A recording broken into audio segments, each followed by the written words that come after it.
আসসালামু আলাইকুম রহমতুল্লাহ। আমি ভিডিওটা করতেছি এই জন্য, আমি এটা আজকে ফেসবুকে আপলোড দিব, সেজন্য ভিডিওটা করতেছি। আসলে আজকে একটা ভিডিও দেখলাম, এক উপদেষ্টা বলতেছে কুমিল্লাকে তারা বিভাগ করে ছাড়বে।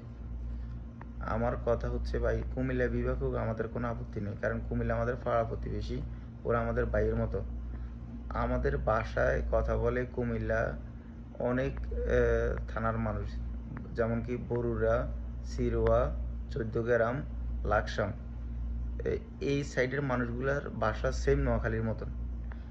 তো ওরা আমাদের ভাই, ওরা ওদের বিভাগের জন্য আন্দোলন করতেছে, করুক, আমাদের কোনো আপত্তি নেই। কিন্তু আমরা নোয়াখালীর মানুষ, নোয়াখালীর কৃতি সন্তানেরা আমরা আন্দোলন করতেছি নোয়াখালী বিভাগের জন্য। আমরা তো কুমিল্লাকে বিভাগ হবে সেজন্য বাধা দেওয়ার জন্য আন্দোলন করতেছি না, আমরা আমাদের বিভাগের জন্য বিভাগ বানানোর জন্য আন্দোলন করতেছি।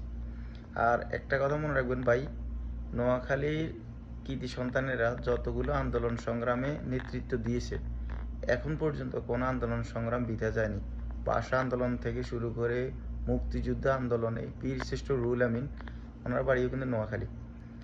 তারপর বিগত সরকারে দেখেন বড় বড় পদে নোয়াখালীর কৃতি সন্তানেরা ছিল, কিন্তু তারা কখনো ক্ষমতার অপব্যবহার দেখায়নি।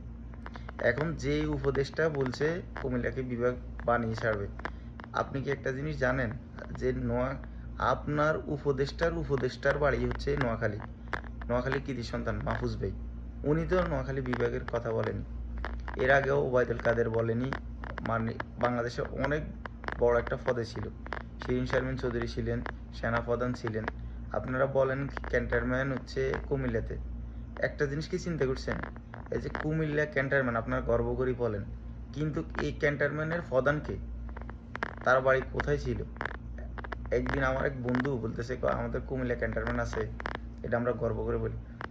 আমার কথা হচ্ছে ভাই, কুমিল্লা ক্যান্টনমেন্ট সেটা আমরাও জানি, কিন্তু এইখানে যে বস, যে লোকটা বসে, যে প্রধান চেয়ারে বসে, এর বাড়িটা কোথায়? নোয়াখালী। তাহলে আমি কই চিন্তা কর, আমরা কি আমাদের এলাকা মানে ক্যান্টনমেন্ট করা লাগবে না? আমরা যেই জায়গাতে হোক, আমরা ওই প্রধানেই থাকবো। তো এই হেলক হাসি হাসি এই কথাটা বলছি, আমি কিন্তু ছোট করি, কারোর ছোট করার জন্য এই কথাটা বলতেছি না ভাই। একটা জিনিস মনে রাখিয়েন, আমরা নোয়াখালীর মানুষ, নোয়াখালীর কৃতি সন্তানেরা নোয়াখালী বিভাগের জন্য আন্দোলন করতেছি। ইনশাল্লাহ আমরা নোয়াখালী বিভাগ আজ হোক বা কাল হোক, আমরা নোয়াখালী বিভাগ বানিয়ে ছাড়বো ইনশাল্লাহ।